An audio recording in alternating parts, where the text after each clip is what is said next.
in celebration of Life is Strange. Life is Strange, for those of you unaware of the series with that very name, you may just think I'm making an episode about a deep philosophical discussion, but I'm saving that topic for later. Life is Strange is a game about a teenager discovering that she has the power to rewind time. That girl's name is Maxine Caulfield. Max. Wet and cold every day. Never Maxine. Max is just your average teenager. She loves photography, indie music and art, nothing out of the ordinary for someone her age, but her life is flipped upside down with her discovering that she can rewind time. Now, some of you may be watching this video thinking that video games are all about shooting and violence, and while that does make up a decent amount of video games, there is an entire world of games that are focused on pulling the gamer into a world of love, death, and everything in between.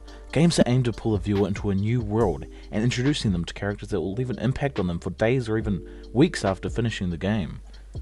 Games that have such amazing and beautiful storytelling that they could rival most TV shows and movies releasing these days. But I digress. Life is Strange is one of these beautiful narrative games. Its story pulls you in with its wholesome and quirky indie charms, takes you along for a nice drive, before flinging your emotions off a cliff with gritty themes and topics that most mainstream media prefer to stray away from. Max first discovers her time travel powers when she saves her former best friend, who she has been avoiding for months at that point, in her school bathroom. She sees Chloe get shot by the local arsehole and die right in front of her eyes. And in that point of shock, she accidentally rewinds time, so she uses said power to save Chloe before she gets shot. This part's important and will come back into play later in the game.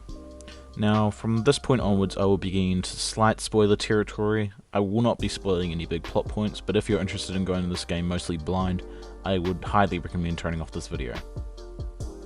Alright, you've been warned. So, you may have some questions, and one of these burning ones, I'm sure, is who the hell is Chloe Price and why is Max avoiding her best friend? Well, it's a bit complicated.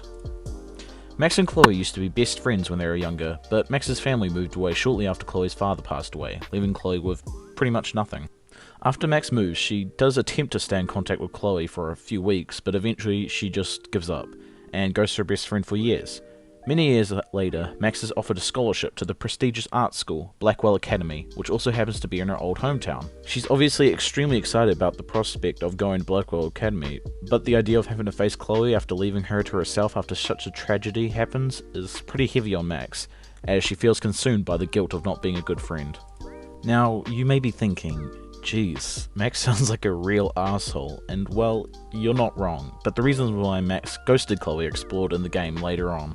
Thankfully for Max, Chloe was expelled from Blackwell Academy many years ago, and for a few months Max is able to roam the halls without the fear of running into Chloe and having to confront her bad decisions. Well, that is until Max saves her from getting shot by going back in time. You keeping up? Well, after Max saves Chloe, they reunite, and while Chloe isn't exactly happy with how Max handled the move... And my favorite teacher, Mark Jefferson. So you came back to Arcadia for a teacher, not your best friend? Don't you think I'm happy to see you? No. You were happy to wait 5 years without a call or even a text. I'm sorry. I know things were tough on you when I left. How do you know? You weren't even here. I didn't order my parents to move specifically to fuck you over, Chloe. You've been at Blackwell for almost a month without letting me know. Enough said.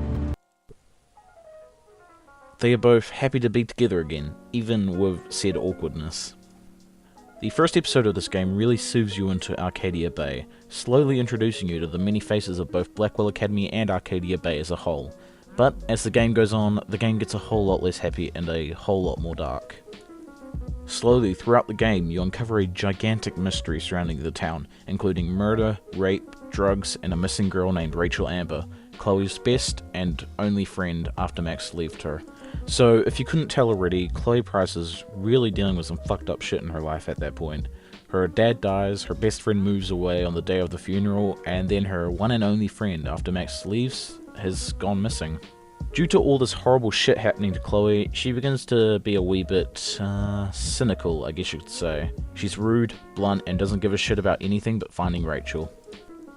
Almost everything from this game is truly perfect for me, whether it be the fantastic soundtrack, which is pretty much the only soundtrack from a game I've ever given a shit about, which really says something considering how many games I play. You see, from the soundtrack to the art design to the voice actors, just everything. This game really takes a fantastic idea and runs home with it, although, like anything, Life is Strange just isn't perfect. Many people have complaints about the dialogue sounding like old French dudes trying to be relatable to teenage girls, which is exactly what it is, so some lines can come off as incredibly dated and cheesy, but for some, this can just be a part of the charm, so take it as you will. Looking sick, Max? A couple tats, some piercings, and we'll make a thrasher out of you yet. Ready for the mosh pit, Shaka Bra. Hella yes! Maybe not. And yet, there is still so much stuff I've yet to even mention. This game is one of the most charming things I've ever experienced in my life, while also being completely heart-wrenching and tear-jerking when it needs to be. Life is Strange is one of those gaming experiences I recommend everyone see to at least once. Like I said before, if you haven't played Life is Strange before, I'd definitely recommend you do, especially if this video makes you curious about whether you should or not. This game is a true masterpiece, and it's not even that expensive, so why not? Oh, yeah, did I mention the tornado?